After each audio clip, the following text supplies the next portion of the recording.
So a few things about the headset and the controllers.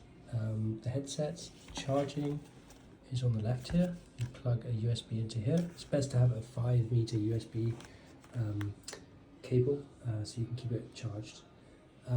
The power button is just underneath that charging, and a single click will wake it up or put it to sleep, and then a long click will shut it down, and a long click will wake it up.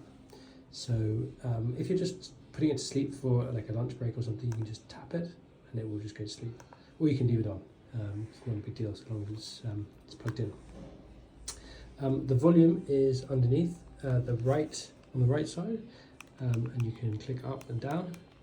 Once you've got it on, you'll be able to see the volume indicator, and that's it on the headset side. For the controllers, so you hold the controller like this with your index finger up here. This is the grip. So that's just how you hold the left hand one. The right hand one is exactly the same.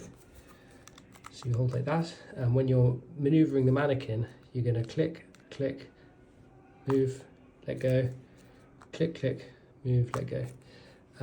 And then the complicated part is you'll then need to flip it upside down, because this is the head of the probe. So you flip this upside down, and because this looks and feels much more like a probe, that's what you put onto the body. So in this case, the dog's body would be here, and you'll be putting that on there. And then, so I think something that is slightly confusing is that then you'll look at the ultrasound image above you, and then if it's not quite right, you're going to flip this back over, click, click, move the mannequin, and then flip it back over for the ultrasound image.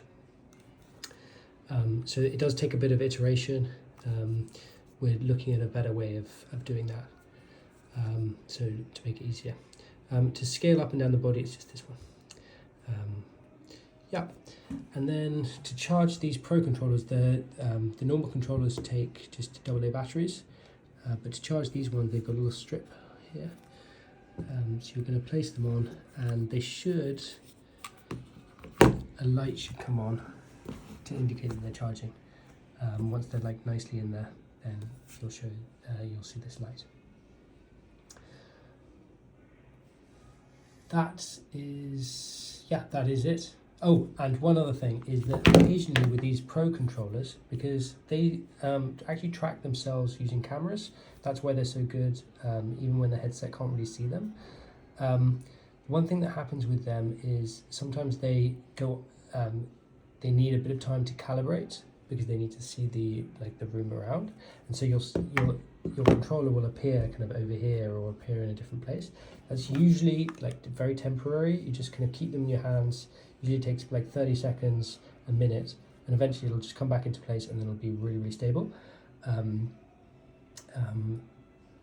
that's quite often happens if you go to a new room or a new space.